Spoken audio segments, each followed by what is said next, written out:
আজকে আমাদের কাছে একটা আইফোন এক্সএস আছে। আইফোন এক্সএস এইটা 2018 সালের মডেল আমরা জানি। এই ফোনটার মডেল আপনাদের আমি একটু দেখাই দিচ্ছি। এটা হচ্ছে iOS 18-এ আছে, লেটেস্ট iOS-এ আইফোন এক্সএস 512 জিবি স্টোরেজের ফোন। তো এই ফোনটা যদি আপনি 2025 সালে নিতে চান তাহলে এই ফোনটা আসলে চার্জ ব্যাকআপ কেমন দিবে, এটা নিয়ে অনেকের মনেই প্রশ্ন থাকে। আমি আপনাদের হেলথ দেখাই দিই। এই ফোনটা এখন 80% ব্যাটারি হেলথে আছে।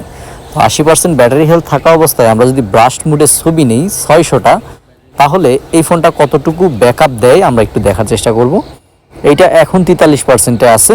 তো এখন আমরা মূলত এটার যে ব্রাস্ট মুড আছে এইটায় 600টা ছবি নিব। 600টা ছবি নিলে আমরা একটা ভালো আইডিয়া কিন্তু পাবো যে আসলে কতটুকু ব্যাকআপ দেয়। আমি একটু ফাস্ট করে দিচ্ছি এখানে।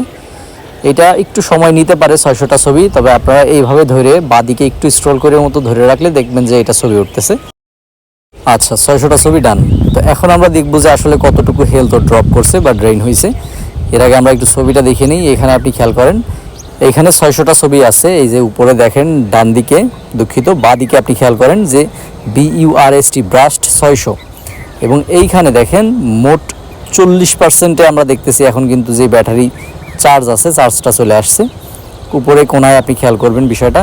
আর এই যে ব্রাশ মুডে 600টা, অর্থাৎ 600টা ছবি যখন আমি তুলছি তখন আইফোন এক্সএস 80% ব্যাটারি হেলথ থাকা অবস্থায় আমরা দেখছি যে 43%-এ ছিল, এবং এইটা ব্রাশ মুডে ছবি তোলার পরে হয়ে গেল 40%, অর্থাৎ 3% কিন্তু ব্যাটারি ড্রেইন করছে।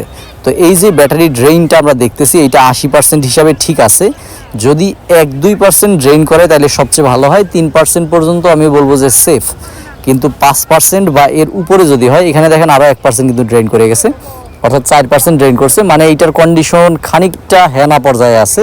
আপনি চাইলে নিতে পারেন অথবা নাও নিতে পারেন।